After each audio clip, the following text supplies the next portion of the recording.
একটা সময়ের অজানা নাম, আজকে সুপারস্টার ইদিকা পাল।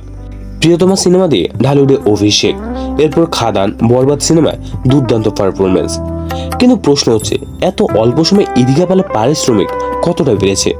চলুন আজকের ভিডিওতে জানি ইদিকার ক্যারিয়ার জার্নি এবং পারিশ্রমিকের বিস্তারিত তথ্য।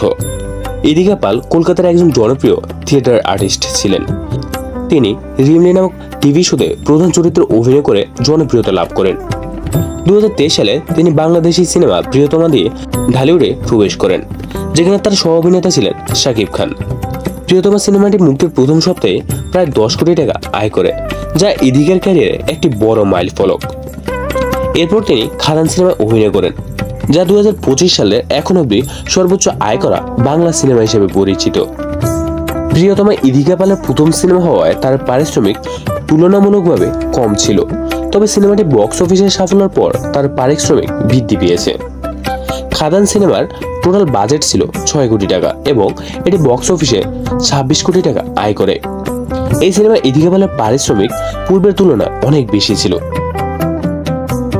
বর্তমানে ইদিকা পাল একটি সিনেমার জন্য প্রায় 15 থেকে 20 লক্ষ টাকা পারিশ্রমিক নিচ্ছেন, যা তার ক্যারিয়ারের দ্রুত উন্নতির প্রমাণ। বরবাদ সিনেমায় ইদিকা পালের পারিশ্রমিক সম্পর্কে নির্দিষ্ট তথ্য পাওয়া যায়নি, তবে তার জনপ্রিয়তা ও পূর্বের পারিশ্রমিক বিবেচনা করে ধারণা করা যায় তিনি এই সিনেমায়ও উল্লেখযোগ্য পারিশ্রমিক পেয়েছেন।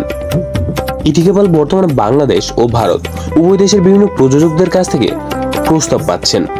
তিনি ভবিষ্যতে আরো বড় বাজেটের সিনেমা কাজ করতে পারেন, যা তার পারিশ্রমিক আরো বৃদ্ধি করবে। ইদিকা পালের ক্যারিয়ার জার্নি ও পারিশ্রমিক সম্পর্কে আপনার মতামত কি? আপনি কি মনে করেন তিনি ভবিষ্যতে আরো বড় তারকা হবেন? কমেন্টে জানান আপনার মতামত এবং ভিডিওটি ভালো লাগলে লাইক, শেয়ার এবং সাবস্ক্রাইব করতে ভুলবেন না। ধন্যবাদ।